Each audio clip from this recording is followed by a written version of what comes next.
Well. Good afternoon. You are listening to The Source. 96.1 FM, 900 AM, streaming live on WURDradio.com. Follow us on all social media platforms at onWURD. 215-634-8065 is the number to call in. If you are hearing the sound of my voice or watching my happy little relaxed face from vacation via social media, Facebook, or YouTube, I am Andrea Lawful Sanders, and I am your host on Mondays, Tuesdays, and Thursdays from 1 to 4 p.m. Did you all miss Marva? I missed the radio at all. I watched no news. I literally got in my car and went to visit my sisters. I took the car on the road with my husband, with our husbands, and we spent a week together, and it was relaxing. I got to tell you, I slept like a baby. I did not know how tired I was and how immersed I was in what was going on in the country. And so, you know, yesterday was the year anniversary of when, in the middle of COVID, the whole country erupted. People started protesting, and I went down to the art museum and I looked at my Facebook feed from last year this time. And when I saw the thousands of people, I was standing up at the top of the art museum steps right next to the people who were protesting and the speakers. And I remember taking pictures of all the plaques, all the things that were out there, white people who were crying, white people who were out there cussing that it's about time that we stood up on behalf of black people. Older white folks who said, you know, we feel complicit because we didn't do anything when we know we should have done something, but we knew we were benefiting from this kind of racism in the country. And younger white people who said, we've been telling our teachers and our parents for years that this is not supposed to be happening. And so we began having changes in the country. The election was coming up. People were, putting out voter registration forms. I remember this one young man. I ended up interviewing him here on the radio, and just, he was so full of energy. I remember leaving there, trying to find my way home. My husband driving down the parkway to pick me up. I remember talking to a bunch of police officers, white and black. I remember walking near some white police officers, and they just kind of looked at me, and I stopped and I said, look, I know this is not an easy thing for all of you. How can we support you in what you're doing? And they were like, we don't know. We're feeling like some of this is our fault. Some of it is not our fault. And something has to change. We agree something happened in Minneapolis. We agree some things were going on in the country that we kind of left, alone. And we are complicit in certain ways. I'm kind of like a diva whisperer of police officers. Been doing it for years, though, quietly.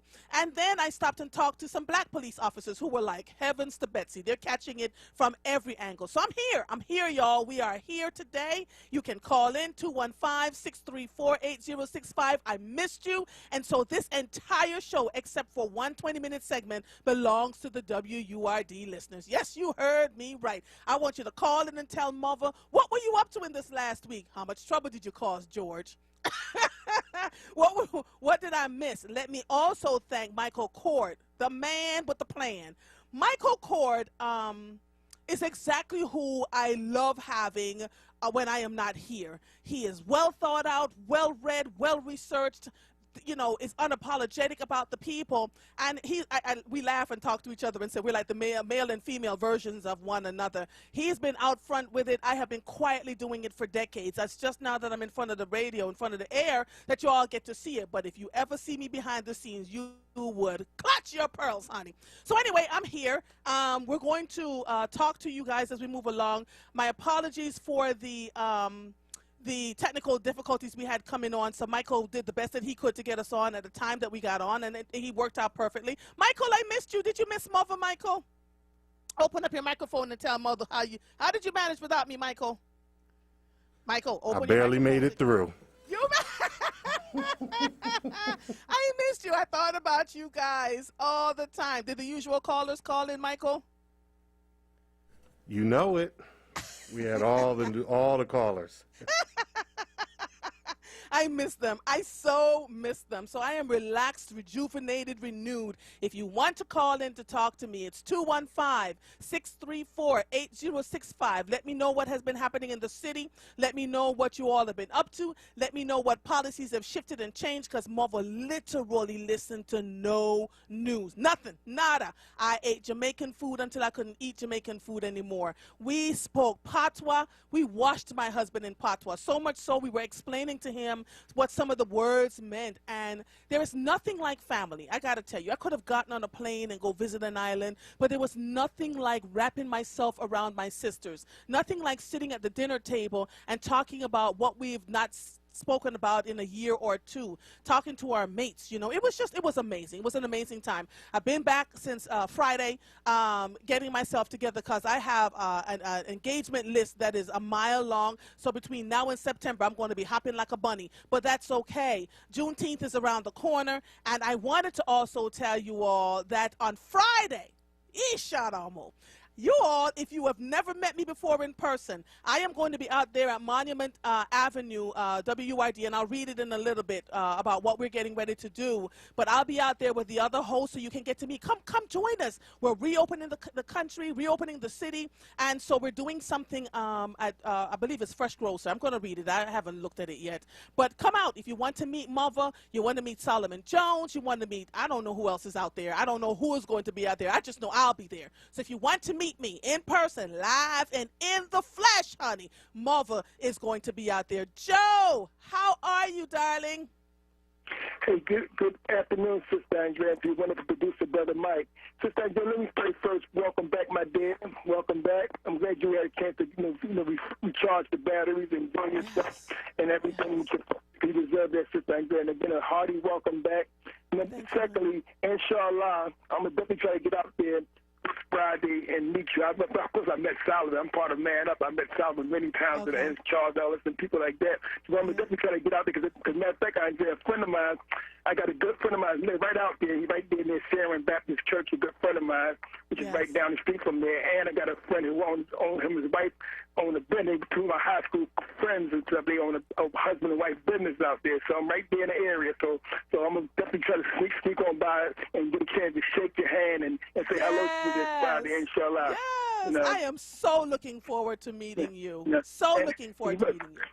Thank you, Sister Andrea, and the feeling is mutual. I just want to say this, Sister Andrea, I want to join in with, I make this, I'm always the type of person, Sister Andrea, I tell you before, I'm mad enough to admit when I'm wrong, and I'm also humbled enough as a Muslim and as a student at Abulaj behind it to humble myself when people do right. Me and George disagree on a whole lot of things, but on this issue right here, I want to join with Brother Maurice from Southwest Philadelphia, Brother Pretz, who's a good brother, on the journey with Brother Pretz, and Brother George on holding Curtis Jones accountable for being part of that mentality to get rid of the carousel house, because as Brother Maurice has clearly said, and he's right, handicapped people deserve a place that they can have of their own. They can go and play, basketball, wheelchair basketball, swimming, whatever activities they want to do. And it's a shame that the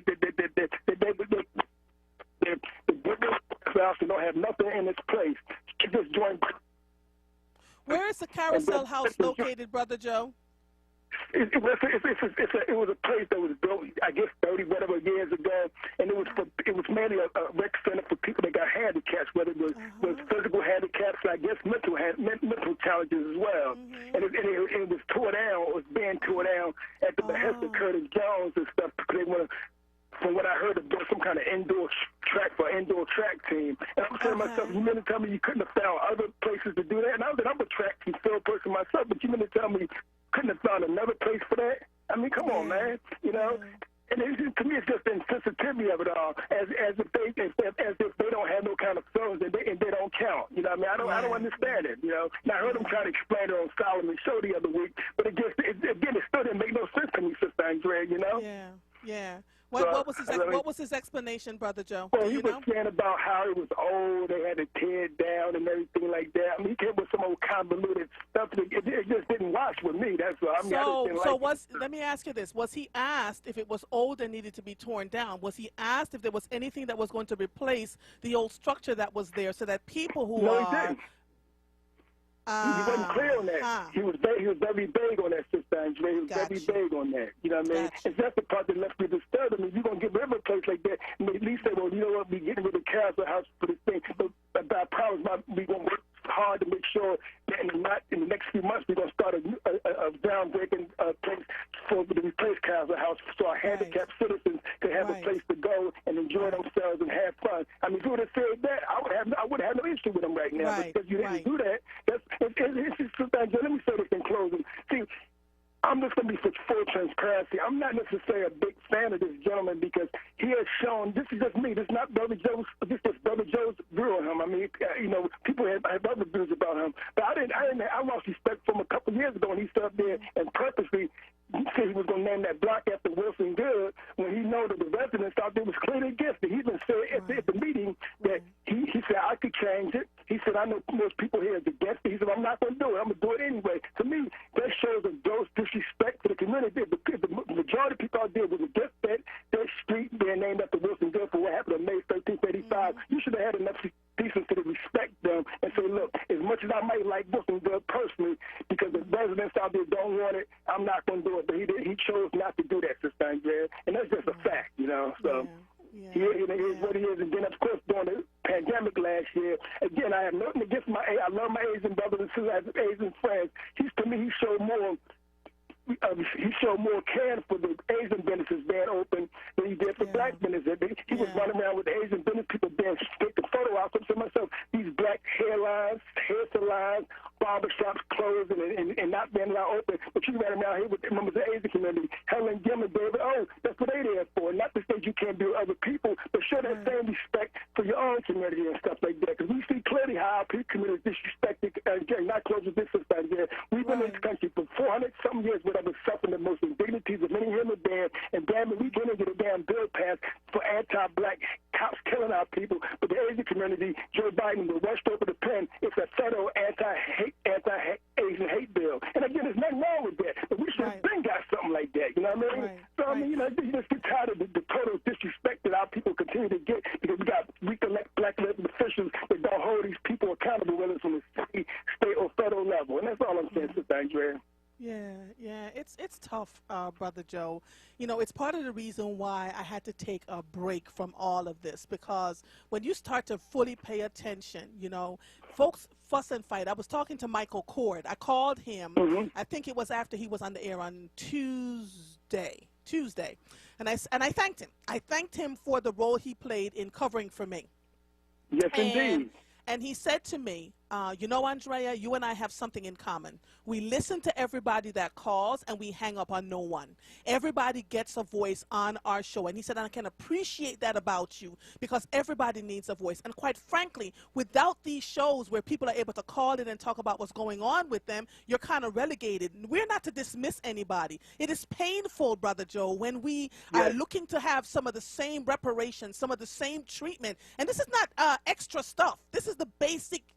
I almost cussed. This is the basic stuff, basic human rights for us, you know. I sat and had breakfast with some friends the other day, and one of the things we talked about is as black people and as women, even though no matter how accomplished we are, they still have to find ways to say, well, can you show us what you've done over X, Y, and Z? Bruh, Google and see what you need to find out. You know, but there's always a thing about keeping us in our places, and that's why even though we have different opinions, it is important that we glue together. So I loved, Brother Joe, when you opened up and you said, I know I don't always agree with Brother Maurice from Southwest, Prince, George, all of them, you know, but you have to understand that as one fist, you make more of an impression, more of an impact than if you're fighting against each other to get work done. It's crazy. It is crazy out here.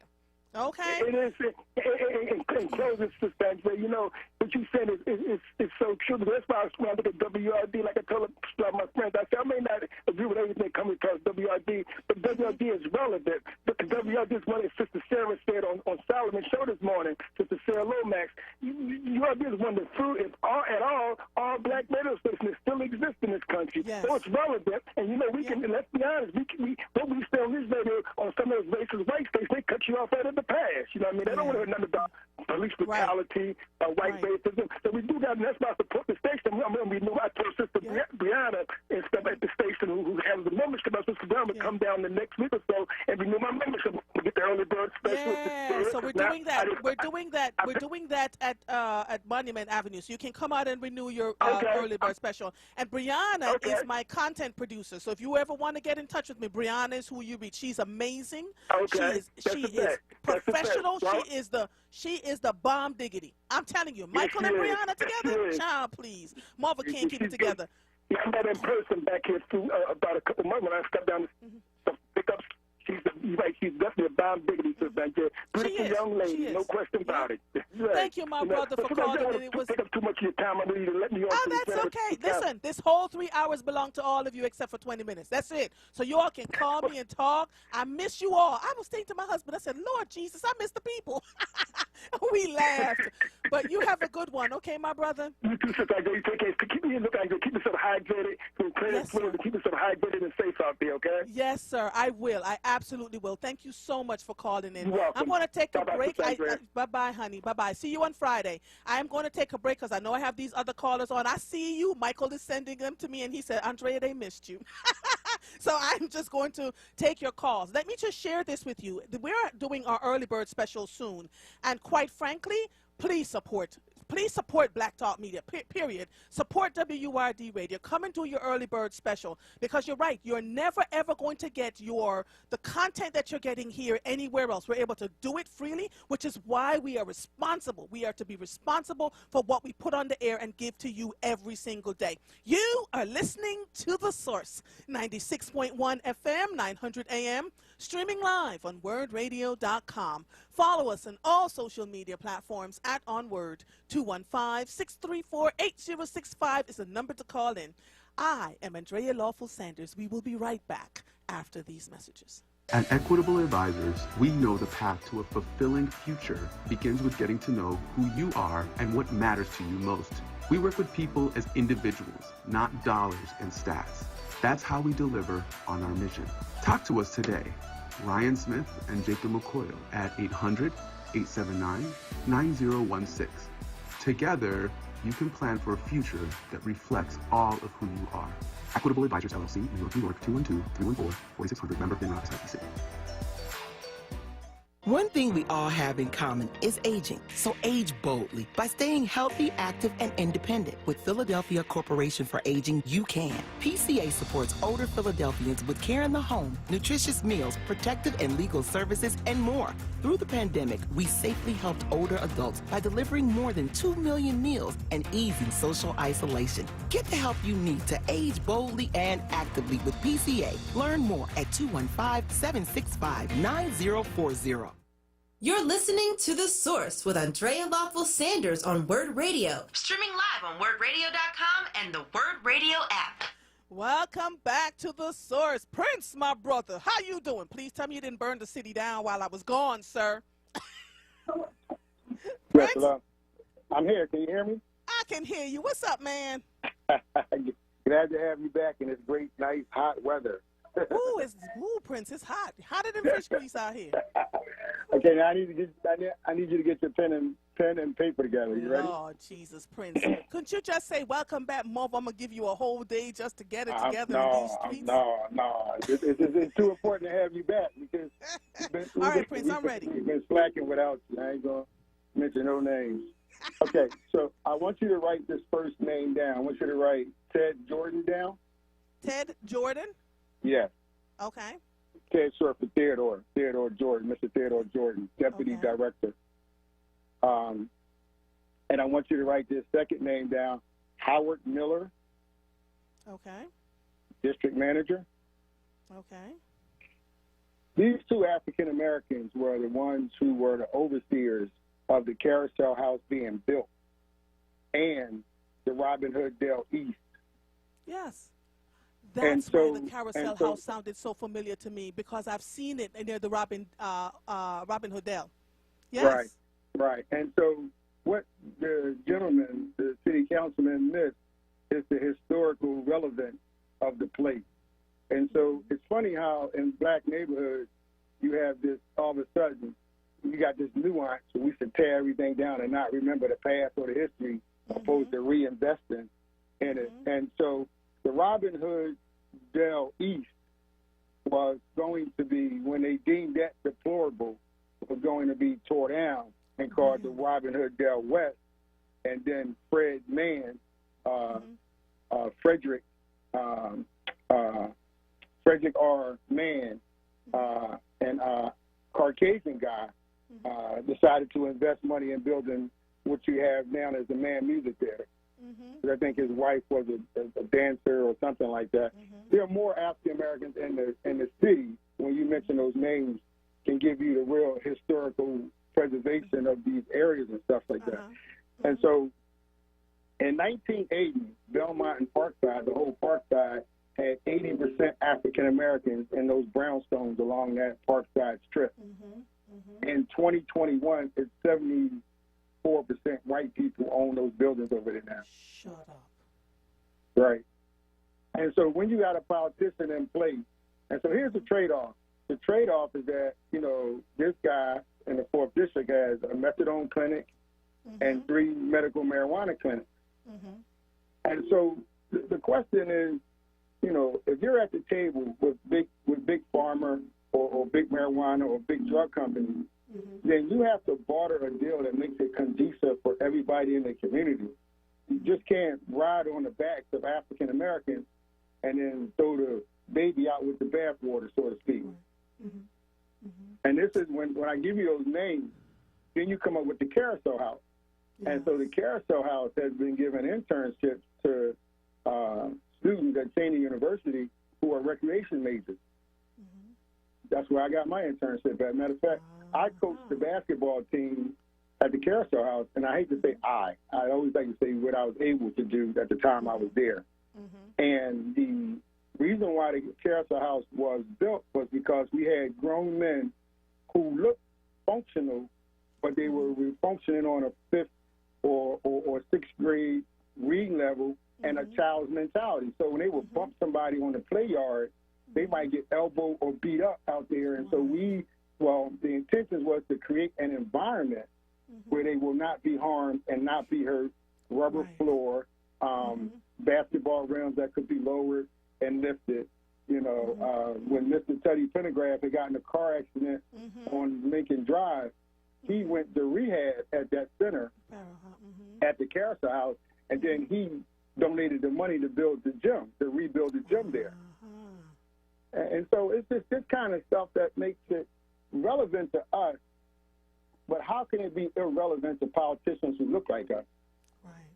And I have another question that needs some level of understanding.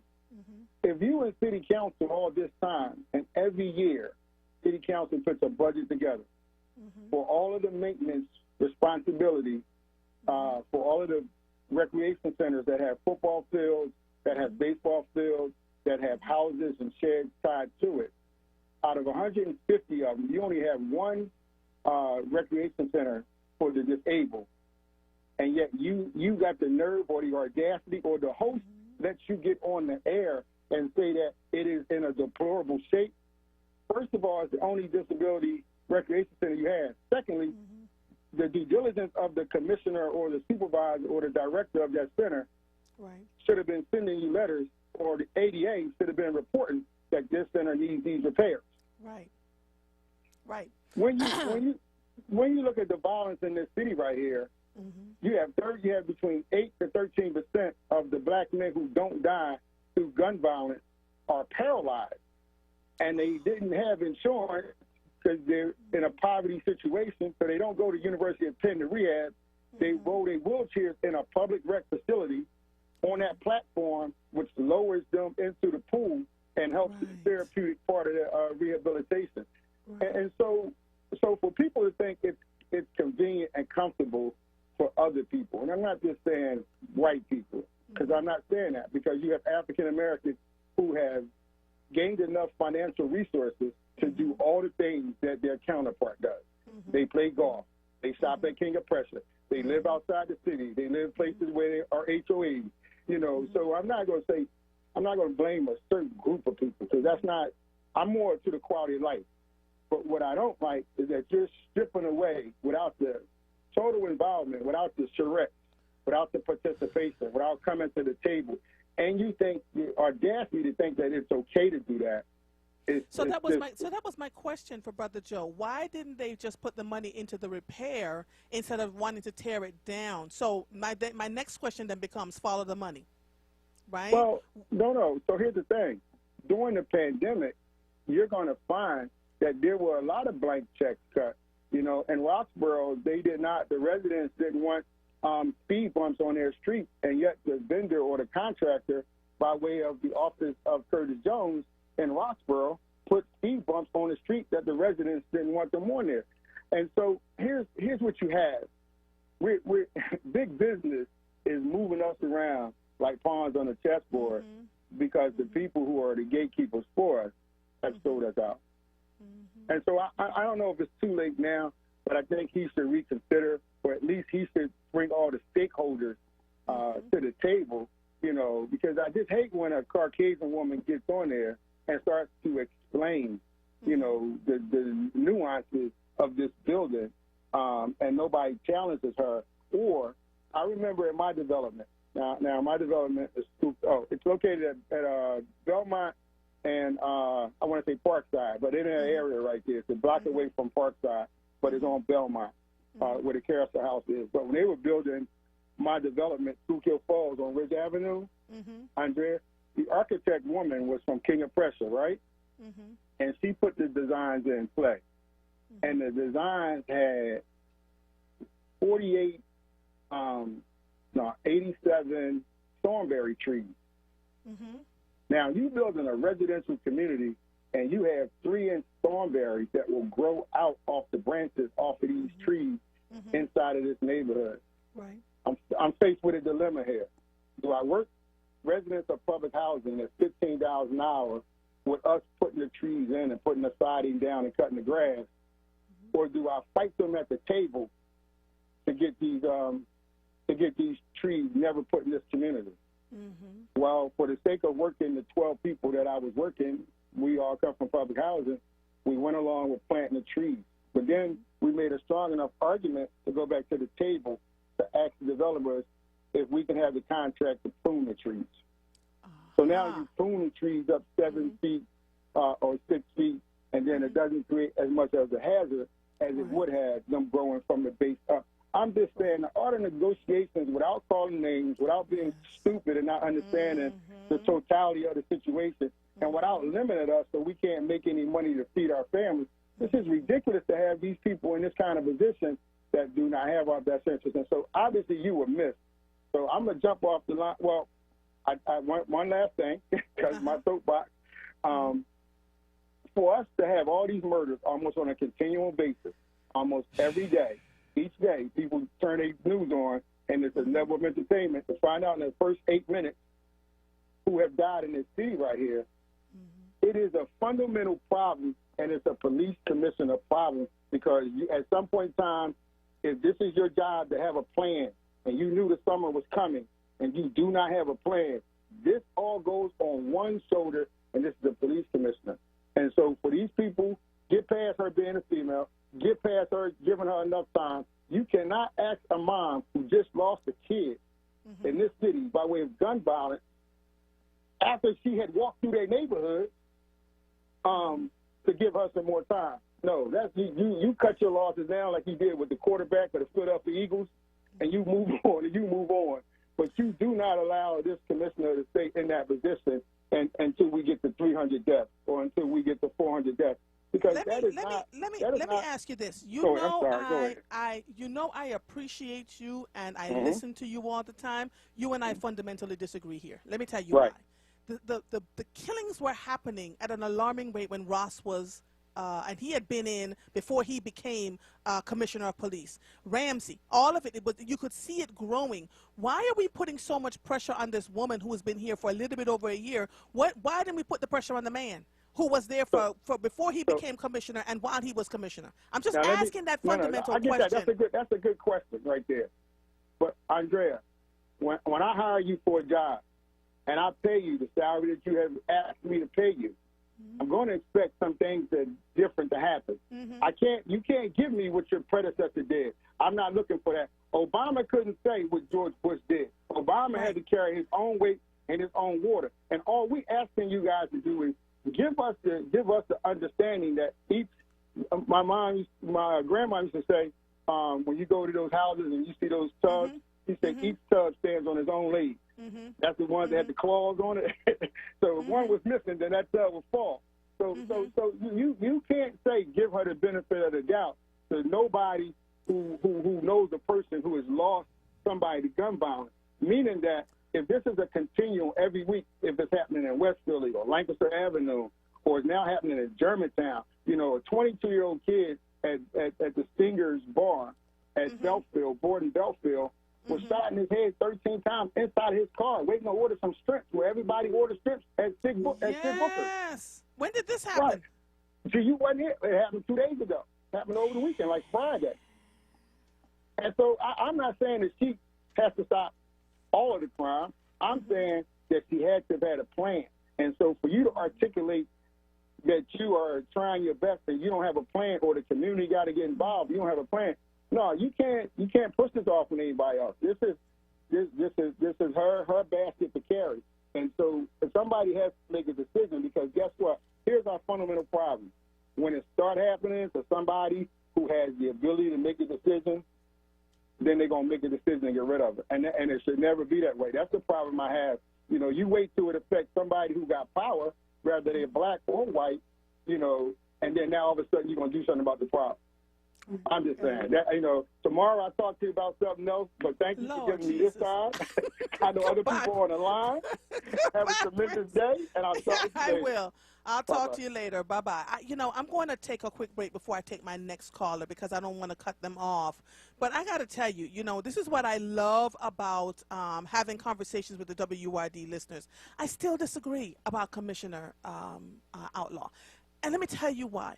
I did not hear anybody. Did anybody call for Ramsey's resignation, for Ross's resignation, the way they're calling for this woman's resignation? I get we're in some crazy times right now, right? But dang, y'all, she's been here for a little bit over a year. And this is the thing that I was talking to my friends about recently, my women friends who are all leaders in all walks of life and industry. I feel like, and this is mother talking now, so you all can call me, and that women are held to a different standard than men are. I did not see. I saw them talking about stop and frisk. I saw Ross when he was having all those conversations. I didn't see the call for his resignation. And remember, Ross was in the police force long before he became commissioner, so we would think we would hold him more responsible than we are holding Commissioner Outlaw. And so I have to wrap my head around this. And let me tell you, I'm listening to you, I'm hearing you. This piece I can't agree with, because it just doesn't. Okay. We're going to take a break, and I'll take my next caller. Are you looking for a job? WURD has got you covered. We just launched a brand new job portal featuring jobs from some of Philadelphia's leading companies and arts organizations. If you go to the portal right now, you will see jobs from WURD Radio, the Kimmel Center, Her Foods, Always Best Care, and more. Apply for a job today. Go to our livelihood website at wordworks.com. That is WURD.WORKS.com, and click jobs. You are listening to The Source, 96.1 FM, 900 AM, streaming live on wordradio.com. Follow us on all social media platforms at onWURD. 215-634-8065 is the number to call in. We will be right back after these messages. Hey folks, WURD members are invited to tune in every second Tuesday of the month with me, Nick, for a chance to win a book bundle of the newest releases from Kensington Publishing's culturally oriented Dafina imprint. You're never completely ready to adopt a teen. For late nights writing English papers. For your teen's music taste. For dinners, where they talk more on their phone than with you. For the first time, they call you mom. You're never completely ready to adopt a teen, and you can't imagine the reward. To learn more about adopting a teen, Visit adoptuskids.org. Brought to you by the U.S. Department of Health and Human Services, Adopt U.S. Kids, and the Ad Council. This Black Music Month, as the city begins to reopen and we embrace the spirit of Juneteenth, WURD Radio celebrates Songs of Freedom. Do you know this skate jam? Good times. These are the good times. Of course you do. This 1979 song took the disco charts by storm and was ranked number 229 on the Rolling Stones' Greatest Songs of All Times list. Good Times, performed by Chic, is one of the most sampled songs in music history. Good Times was released during a time when Mardi Gras was canceled by the New Orleans police, President Carter was attacked by swamp rabbits, the Unabomber attacks, and the first Happy Meal without the toy. Things really didn't feel like good times. However, she created a song that helped you release your stress. This is a song of freedom. This is Black music. This Black Music Month vignette was brought to you by AARP. You're listening to The Source with Andrea Lawful Sanders on WURD Radio. Streaming live on WURDRadio.com and the WURD Radio app. Welcome back to The Source. Boys will be boys. Better let them have the toys. Remember that song? Girls will be girls. All right. So I'm coming back to what I just discussed with Prince, and I found the link here. It says from PennLive.com, a Philadelphia teen died after he was shot 13 times while riding his bike on Sunday. The shooting occurred on the 1700 block of 68th Avenue around 4:39 p.m. NBC 10 is reporting. The teen's mother, Shanika Crawford, told CBS 3 that her son, Shaquille Barber, 18, was riding home from a corner store when the shooting occurred. I saw him 10 minutes before he got killed, Crawford told the station. He said, "I love you, Mom." I said, "I love you more," and he gave me a hug and a kiss. She described her son as being good-hearted and respectful and told the station, "I can't describe the pain. It's that bad. I wouldn't want any mother to go through this. This hurts." Her daughter had also been shot recently but recovered, Crawford told CBS 3, calling for an end to gun violence in the city. No arrests have been made. According to reports, as of Saturday night, Philadelphia has seen 221 homicides in 2021, up 21% from this time last year, which was one of the deadliest in the city's history. I also spoke about the woman who was opening up the Dunkin' Donuts in Kensington. She lived not far from the Kensington area. The man robbed her. She gave him everything she had, and he still shot and killed her. Something is going on. And let me just be clear, because I'm following and researching news all around this country. It is happening everywhere. I'm not quite sure where this uptick is coming from. And yes, we have to hold people responsible. So I don't want you all to walk away thinking that I don't want to hold our leadership responsible. But it's not just Commissioner Outlaw. It's so many other people that all the pieces, the chess pieces that were in play before she got here, and they dropped her right in the middle of it. So we have to deal with that. Whew, Father. George, how you doing? Fine. How you doing today? Well, I'm back from vacation, but y'all make me want to go back. No, well, we understand that there. But do you understand the part of how Ramsey got when he became commissioner and Ramsey when he became commissioner? George, when you become commissioner, they put you in position. George, speak up for me because I can't hardly hear you. Hello? All right. Okay, go ahead. That's better? Yes.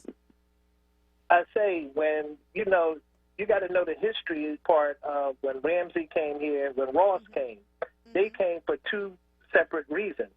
Ramsey came here because the police department was so corrupt. The narcotics unit, the strike, all that did was corrupt. His job was to fire and clean house. He did that. His job was to do that. So you get a contract that they hire you and bring you here for certain reasons. Not to say that Ramsey was the one that set precedent across the country, is that you fire them without due process and they get their job back. But people didn't find that out until his last year of being here, and that's when he lost his position here and it moved on. Ross, it was three types of groups here that was going to war with each other, dumping bodies like crazy. That was the Hispanics, the Jamaican posse, and the JBM. So Ross dealt with that pretty good. So when they talk about comparison, you can't compare. Pardon me? So wait, you said the Hispanics, the Jamaican posse, and the Junior Black Mafia, right? Right. Those three was at it. Ross squashed that. So that's all he was promoted for to do, because they was even though they were terrorizing each other. Yeah, George, but the killings were still happening. But when Ross left, the killings were at an all-time high then. So we're not holding him. We didn't hold him responsible for that. I'm just asking. No, because killings was going on, but it's the part where we're talking about when people are killing among them little groups themselves. Like you got a bunch of like the Russians, and you got these Asians, right? They kill each other every day, but you don't hear about it because they just dumping bodies somewhere else. So there's something that goes on. But we're talking about African Americans because there's no set way of doing it. They go to these gun houses, they get these guns, and they go crazy, like a video or what's that, car rob, whatever it is. But it's all that there. But her job, she was brought here to stop it, okay? So we can make all the excuses we want, and she do what McNesby tell her to do. Okay, so, we can make excuses for all day. The violence is not going to stop. Okay, those cops not going to do their job until they're told to do their job. Don't you see how they ignore everything? They get there when they get there. If you look at homicide, all they do is come well-dressed. You can tell they ain't been doing nothing, shirts nice and pressed and clean ties, shirts and everything. You don't care what time of day it is. They just coming from somewhere in a nice air-conditioned office. Nobody's doing their job and care less what anybody say until those people go down there and make peace. Like I said, and I know what I'm talking about, and those people that's carrying all that blood on their hands, they know exactly what I'm talking about. Everybody's answer to everything is to talk about, well, we need $1 million and we need $100 million to do this. But Kenny's not going to give you a dime, okay? So stop begging and kissing up, because you're not getting a dime. All these death hustlers and everything, it's about money, Andrea, period. Okay. That's all it's about with these people. Do you ever see any of these people in the community after somebody died or get killed? No. You hear them saying, if the news media did, one of them might come and say, yeah, well, we're going to do this. All your elected officials do is say, well, we're going to have a gun guy back. Listen, if they want to stop this crap, they will, and they can. Just like that Hispanic, that girl that got killed over there. Watch how they solve that. They deal with it. They take care. They handle their business. Those Hispanics, you're not going to just go over there and kill one of theirs and think that it's a fun thing. Watch how it gets solved. It's going to get solved. Yeah. Let me tell you about your boy Curtis. Go ahead. Let me tell you about Curtis Jones real quick. That Carousel House, he cares less what you say and how you do it. He's real disrespectful. Ever since he came on your show, he blew Solomon off. He treated Solomon like a cold sucker. Solomon asked him the questions he's supposed to ask him. He got off and go on. He don't do what his constituents want him to do. He do what he wants to do. He's the only council person that has 2 districts.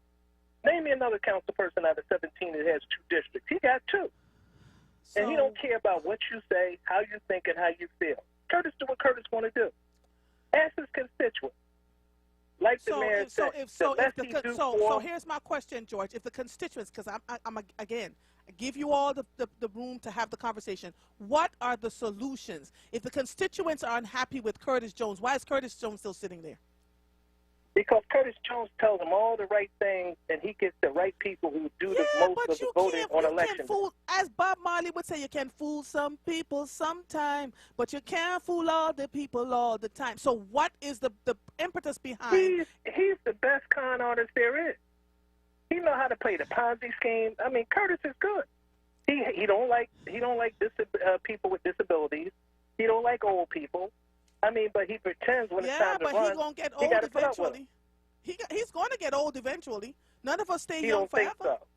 Oh, okay. He don't think he's going to keep waking up and get old. Let me tell you what I know for certain, George, and that applies to each and every one of us. Whatever we put out into this universe, good or bad, will ricochet when we least expect it. Mark my words. I have lived on this earth long enough. Elected officials don't believe that. Oh, well. Don't believe that. I beg to differ because we see it happening time and time again, right? So all you have to do, Andrea, to do is get Curtis, because I'm going to go to the ADA, and they're going to be glad to have about maybe 5,000 or 10,000 people in wheelchairs and everything else at his neck. Now, either he come on your show and he rescind that whole thing about the Carousel House, well, it's going to be a real price to pay that he don't want to pay. And believe me, it won't be no change involved. Yeah, but I interviewed him once, and he danced around so much around those cameras. I'm still like, yeah, no. Yeah, I but he can't hurry up and got off do the the phone, too. dancing, man. Like, answer the questions for me clearly and coherently. I can't do the let's go around this corner, come back through these woods, come back up that alleyway. Just clearly, if I can see my cameras from my cameras 10 paces off, why are all these murders unsolved in the city? Because this is the part where I listen to you and I understand what you're saying, because there's some of the stuff should be able to be solved with all these cameras. And if the cameras are not working, why are they not working? Is that intentional, or did somebody drop the ball? I have questions in these Wakandan streets. Andrea, let me tell you this here. 60% of the cameras in the city, what the city owned, wasn't working. They got all those 60% fixed, and it didn't cost the city anything. Those cameras are working now. The point is, the police department don't always go unless they need to go, or if something happened. Like you said earlier, if a person is important enough, they'll deal with the situation because they don't want to feel the wrath. That Spanish girl that got killed in that Dunkin' Donuts, trust me, they're going to deal with that situation, because that situation, it came right from the top all the way to the bottom. And it's involving too much, and they're going to find the guy. One way or the other, they're going to find him. But that's what you're saying is, though, the elected officials don't care. And you know what they always say? Oh, well, you don't give them nothing, they'll vote. If you give them too much, they won't vote for you. And Curtis is like that. He got 2 districts. He cut one of his districts to support the other district.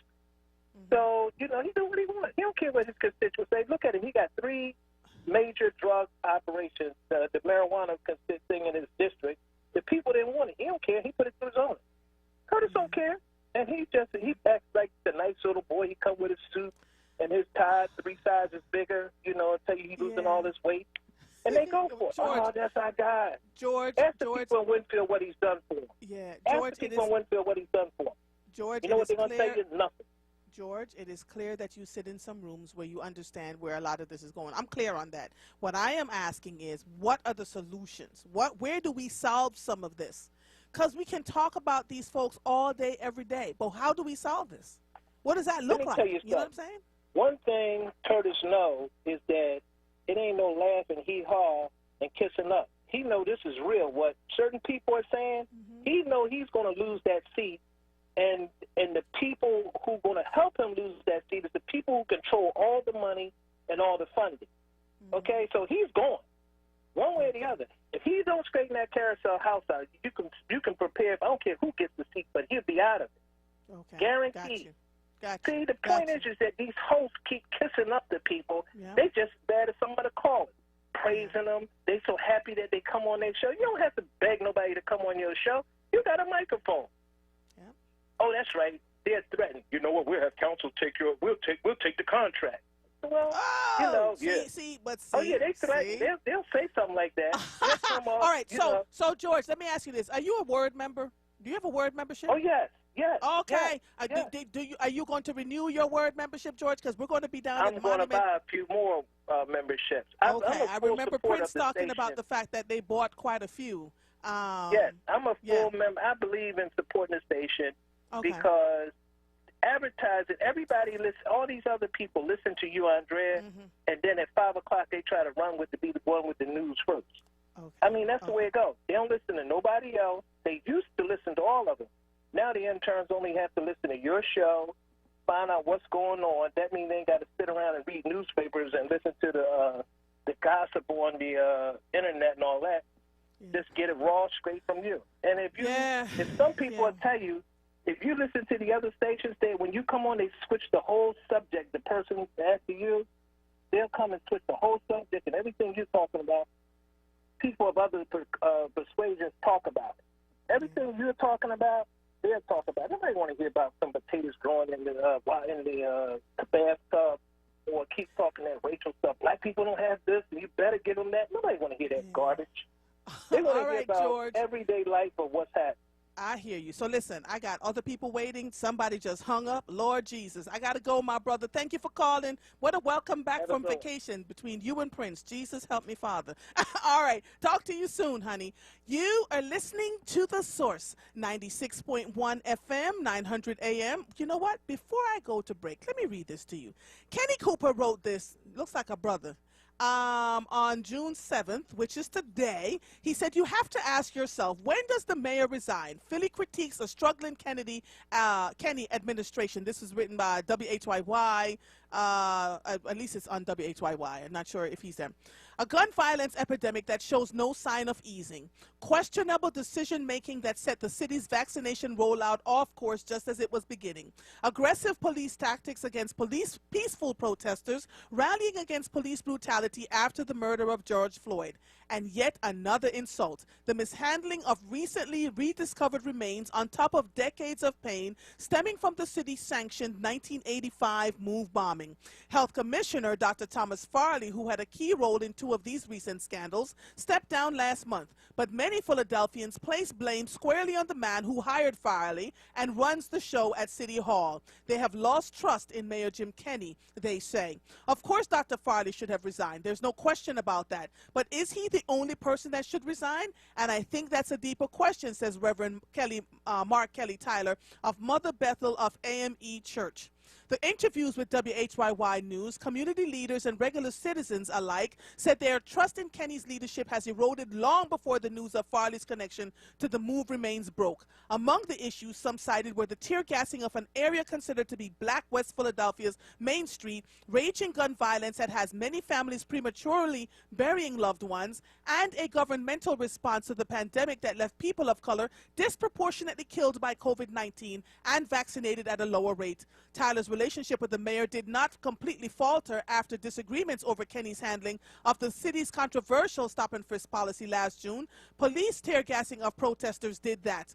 We went through this last year with tear gassing of citizens, something that had not happened since the MOVE bombing, ironically, Tyler said. When I come back, I'm going to finish addressing this piece, and then I'm going to take a couple more callers, and it looks like Randy, what time is Randy on? I have to take a look at this and see. I'll take a look. You are listening to The Source, 96.1 FM, 900 AM, streaming live on WURDradio.com. Follow us on all social media platforms at onWURD. 215-634-8065 is the number to call in. We will be right back after these messages. Get in and get seen at the Einstein Orthopedics Fracture Care Clinic. If you think you've broken a bone or have been told by your doctor that you have a fracture, the Einstein Fracture Care Clinic offers same-day, in-person, or telehealth appointments. We don't just give you peace of mind. Einstein Orthopedics provides answers when you need them. Visit einstein.edu/fracturecare to learn more.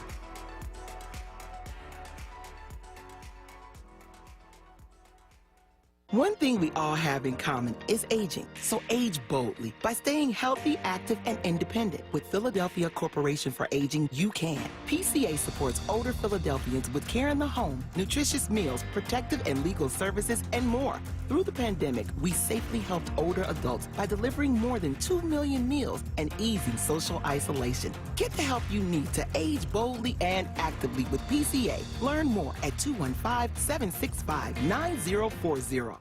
Employers, are you hiring? WURD has got you covered. We just launched a brand new job portal to help connect you with diverse talent in Philadelphia and beyond. To have your job featured on our job portal, give us a call at 215-425-7875 or send us an email at sales@wordradio.com. Check out the job portal today on our livelihood website at wordworks.com. That's WURDworks.com and click jobs.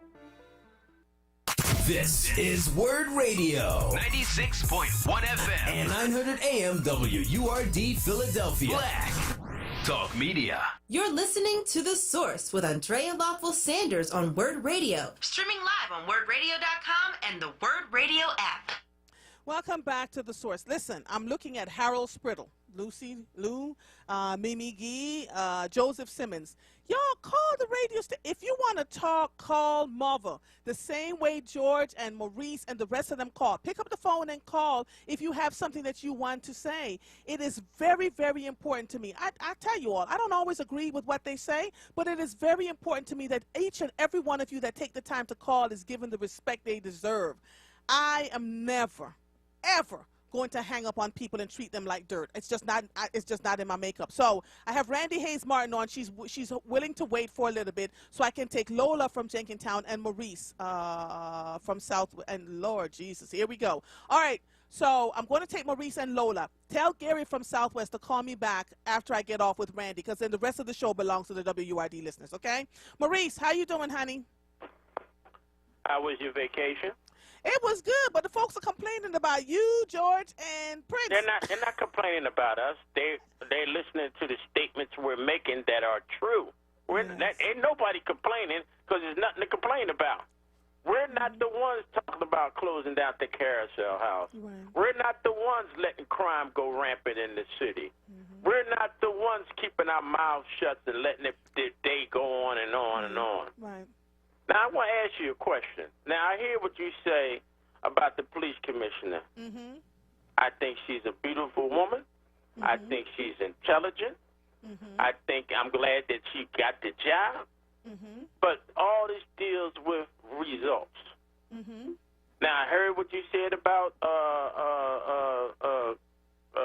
the commissioner before her. Nobody said anything. But things at that time wasn't at that status.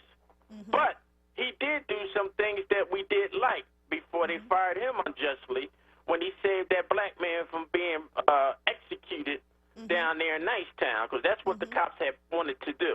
Right. When he actually came in there and talked the guy down to give up his weapon. They wanted it to be a OK Corral situation. That's why he got fired. But what I'm trying to say is we did not elect the police commissioner. She was appointed. Let's get that straight, okay? Everybody talking about we're going to wrap our arms around her, and all that is good and then. But we did not elect her. She was appointed. She doesn't work for us. She works for the mayor. Let's get that straight. She does what the mayor says. And who is the facility of all this nonsense we're going through in this city is the mayor. You don't have to blame her. Yeah. Go to her. Like, you know what George says? Go to her boss. Yeah. Who's her boss? And everybody's talking about the mayor now and recalling him, and he needs to resign. But here we go. I'm going to throw one little slideshow on you. It's not his fault either. You know why? Because we got plenty of evidence before he ran the second time that he was no good, and we reelected him. So I don't want to hear all that. Kenny's this stop and frisk. We knew all about that when he ran on stop and frisk the first time he ran, and he lied.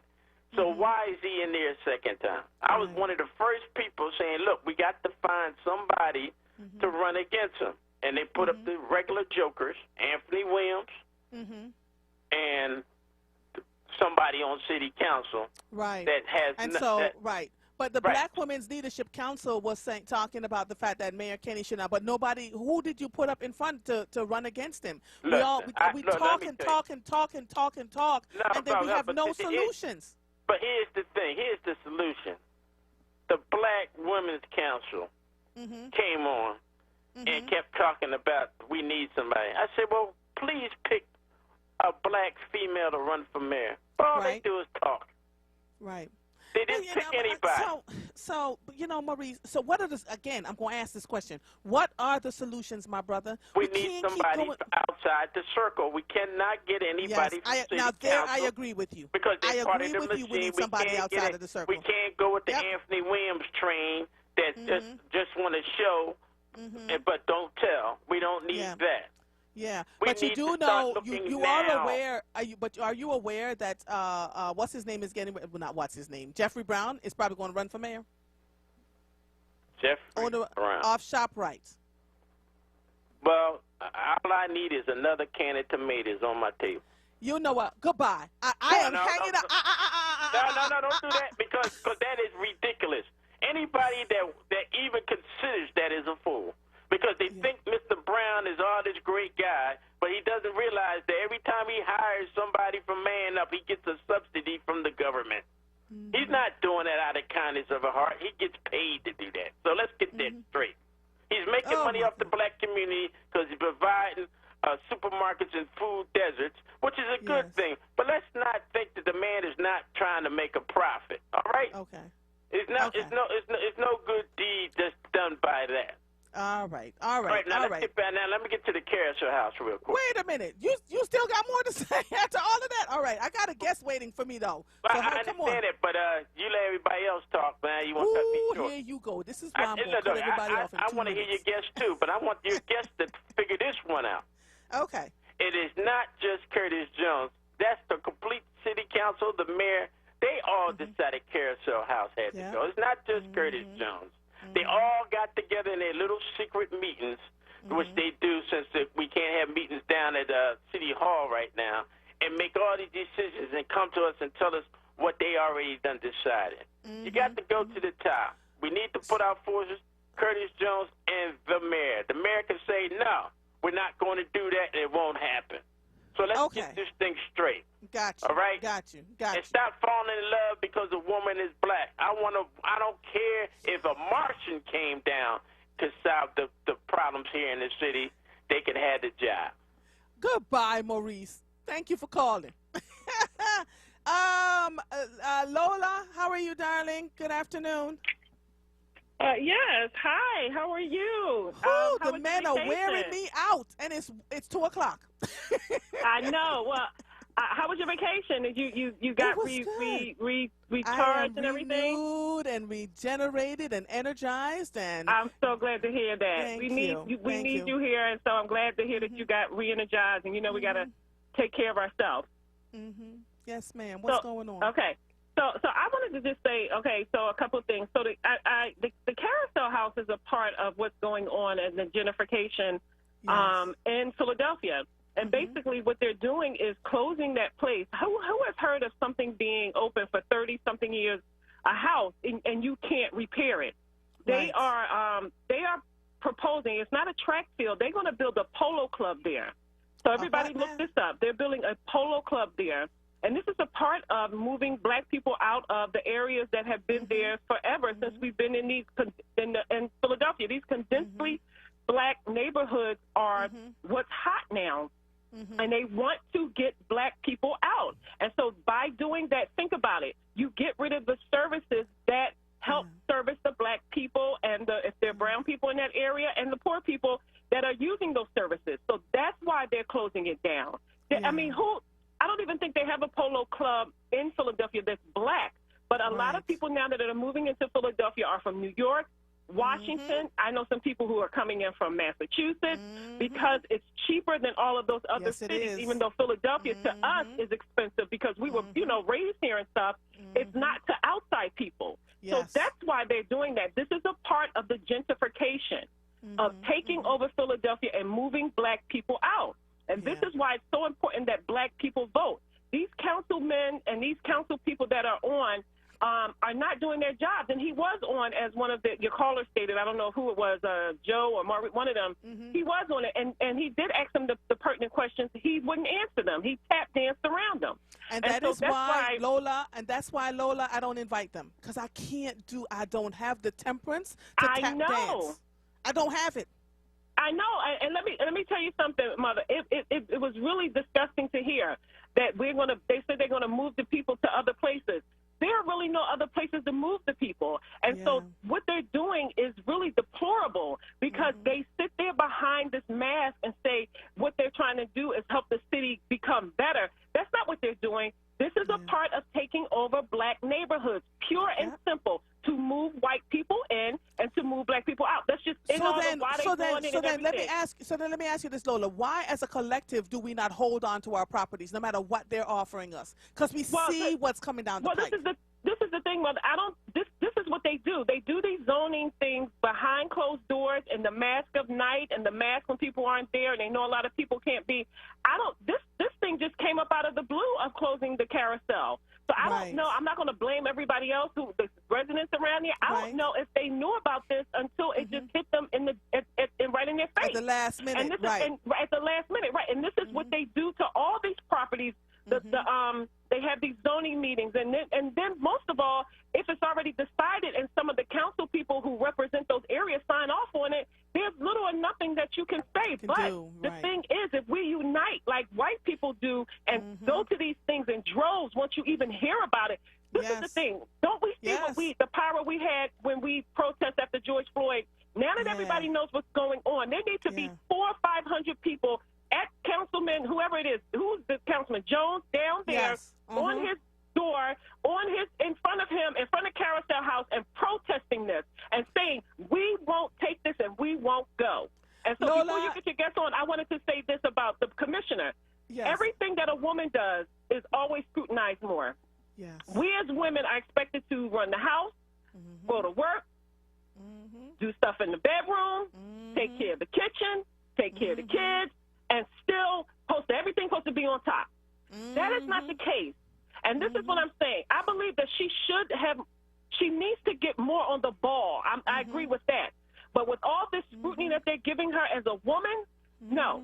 Because we don't really know. I need to know what's going on inside with her. Who is on the sides of her? Who is helping her? Right. Because this is the thing. If you have people in an institution that's been there 30 and 40 years, and they're men, they likely don't want to change. We already know that. So she probably is trying to get her footing on what needs to be done. Now, she needs to be in these neighborhoods more. But this is the thing. Men always criticize women to the umpteenth. The dishes weren't done. But I was at work from 9 to 10 at night. I don't care. No, you're going to stop this, all of you guys, coming down on her. Because as a woman, we gave birth to you. So I want every man who's calling to know that a woman gave birth to you. And you're going to stop it. Okay? Come on, Lola. Thank you, my honey. I appreciate your calling in. A word in these streets. She's absolutely right. Listen, Lola, I'll call you back tomorrow. All right, Lola. All right. Talk to you soon, honey. Let me tell you something. Lola has a point. In Northwest Philadelphia, Sherelle Parker was something to do with a zoning issue with an apartment building that was supposed to go up. The white folks and the black folks who had lived in the Northwest forever and a day rose up and said, not today, Cletus. They had signs. They were showing up at the zoning meeting. They made such a stink about this thing. And this thing is still on hold over there in the Northwest. And so she's absolutely right. This is why I keep asking y'all. We're talking and talking and talking and fussing and complaining and fussing and complaining. And some of us sit in places where we know where these things are happening. What is the result? What are we doing? What are the solutions to what we're doing? Who are we elevating to run for office? Who are we putting in places to help to solve some of these issues? That's why the folks that are in leadership in this city and in other cities don't move. They're not pressed. They're not pressed because we don't make them pressed, right? We kowtow and skin and grin and have conversations that we just don't need to have in these streets. So hold people accountable. I know. Funding, contracts, all of that, but hold folks accountable. If you want to use these microphones responsibly, we have to start holding people accountable. All right, I'm going to get off of that because you know. Whoo, Father. Randy Hayes Martin is the owner and chief event planner at Trilogy Event Design. We need a break from all of this fussing and complaining because we got to go back to the mayor, honey, because somebody just sent me another thing about the mayor, Father God. She has been creating gorgeous, swanky, and indulgent events celebrating all types of occasions since 2006. Welcome, sweetie. They're reopening the city. What does that mean for the craziness? Well, first I want to say Andrea for mayor. Because you got to learn how to negotiate with all kinds of people, Randy. You know, it's so interesting when I think about the emotional intelligence of what it requires to sit in this seat and hold a microphone. We cannot flip and flop. We stand our ground and say everybody gets treated well. Everybody gets to listen. Everybody, you know, and so we you know, and as radio show hosts, we really truly have to stay in neutral places so that people can, from levels of government, can't call and say, well, you know, we gave you a contract, so you can't say this, that, and the devil is a liar. You know, so we compromise ourselves and then act stupid. Doesn't make sense. It doesn't make sense. Anyway, back to you, honey, because you know.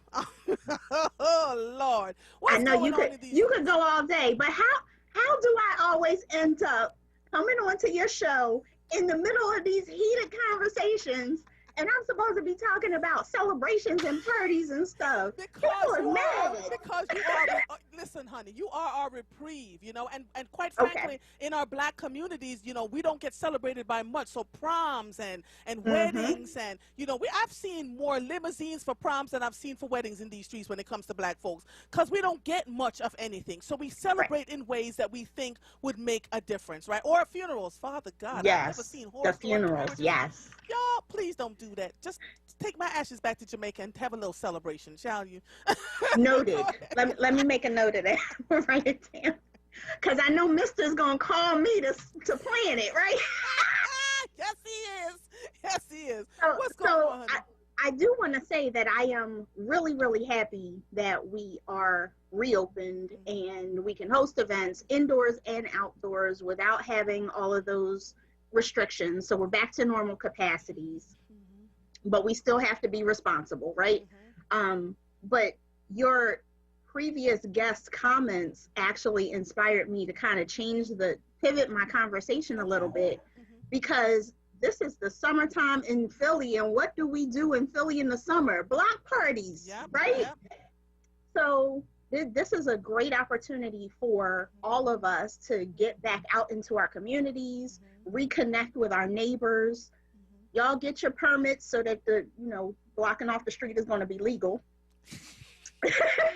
Get your permits, hire your entertainment, get the kids out, get the old folks out, like just reconnect with your neighbors and the community, because we haven't been able to see each other in a long time, and we probably haven't been checking on each other the way that we used to. So definitely do those things now. And then, of course, I'm going to talk about, planning for future events like those birthday parties and those weddings. And can we talk, let me ask you this. Can we talk about planning weddings outside of the country? So destination weddings. Explain to them what the declaration sheet should look like. Are you aware of this? That in order for you to travel to an island, you have to fill out a declaration sheet from the country that you're traveling to. They want your driver's license number. They want your social security. They want your address. They want the flight number that you're coming in on, the flight name, the airline that you're coming in on, where you're staying. Are you renting a car? Your DNA. They're tracing you, right? And if you have a vaccination card, they want your vaccination card uploaded, and then they send you a QR code. If you do that before you get to the island, and it's very specific for certain islands. Joseph said he needs your information ASAP. He needs a place for a repast on this Wednesday. So she's going to put it in the Facebook thing, Joseph. I'll put it in there now. She is who I deal with, honey. Mother is very particular in these streets about who she talks to and who she lets handle her business, because I am anal when it comes to my stuff. So she is really good. And so, we want to talk about that. Folks want to travel. Folks are fighting on the airplanes, Brandy. It's ridiculous. There's all kinds of, we have lost our collective minds out here. So how do we go back to normalcy, if there's such a thing? And do it responsibly? So it's the new normal now, right? So I'm glad that you mentioned destinations. Just like if you, back in the day, if you were going to travel to like Africa, right, and you have to get certain vaccinations before you can travel, this is going to be the new normal for most travel outside of the country. You're going to have to, just like you have to have a passport, you're going to have to show your vaccination card. You're going to have to fill out a whole lot of documentation, like you said, so that you can be traced. Should there be some other issue at the destination where you're going, they need to be able to contact you to say that you've been exposed. So it's not just that you're the threat, but you could potentially be exposed to something else. Right. So the process of planning a destination wedding is a little bit more complicated. It's not like you can pick up and go like people used to. I don't want to plan a big wedding. Let me fly to Jamaica and have this wedding and come back. It's not going to be that simple anymore. You do need to be more planful and do your research on the destination, because each destination is going to have a different set of rules just based on their governance. And quite frankly, a friend of mine just came back from Jamaica, and Jamaica is having curfews. So if you go there and you think you can party hardy till the break of dawn, curfews at 4 o'clock in the afternoon, 5 o'clock in the afternoon, 6 o'clock in the afternoon. Sometimes you can't come out for the whole day. So if you're going someplace, go to a destination, because I'm telling you, you will get locked up in these Wakandan streets, and none of y'all want to be in a jail in an island outside of where you were born and raised in these United States. It's not fun and games. We don't have them same laws that you do here in the United States, where you have basic human rights. You know, some places, and I'm not saying that about Jamaica, because Jamaica does, you know, follow the laws, et cetera, but there's some places where you may travel where that is not happening. So as tourists, you know, we have to be incredibly mindful about what we're doing, where we're going, and plan accordingly. Randy is absolutely correct. Randy, I want you to hold on for me. Okay. Thank you, by the way, for giving me some time to talk to these callers, because, whoo, honey, they're giving more of a tea for the fever today. Well, we're going to continue this conversation because it is very important and people need to know, all right? Hold on 1 second, darling. Okay. So, welcome back. It is time to reawaken, reopen, and renew. WURD Radio is kicking off our annual Early Bird Special. Stand with us. Join or renew your sustaining forward membership for the special price of $75. Or, if you just want to support the work we're doing, there is now an option to become a digital forward member as little as $5 per month. Yes, honey. Visit wordradio.com/earlybird to join or renew today. You are listening to The Source, 96.1 FM, 900 AM, streaming live on wordradio.com. Follow us on all social media platforms at onWURD. 215-634-8065 is the number to call in. We will be right back after these messages. AARP proudly celebrates our historic 156th anniversary of Juneteenth, June 19, 1865, when the last slaves were finally emancipated in Texas. We free? That's the compelling question they asked then, and we still ask today. After over 400 years of building this country, African Americans, as in 1865, are last to America's table. We honor our ancestors and continue to pose their question. We free? Freedom, freedom. Black joy comes from the sound of our souls. It's the sound of our resilience, our strength, our swag, our love for one another, our spirit, our shine, our brilliance. Because no matter what challenges we face, Black joy is limitless and empowering. Visit aarp.org/Black community as we celebrate Juneteenth. The Black Words Book Club.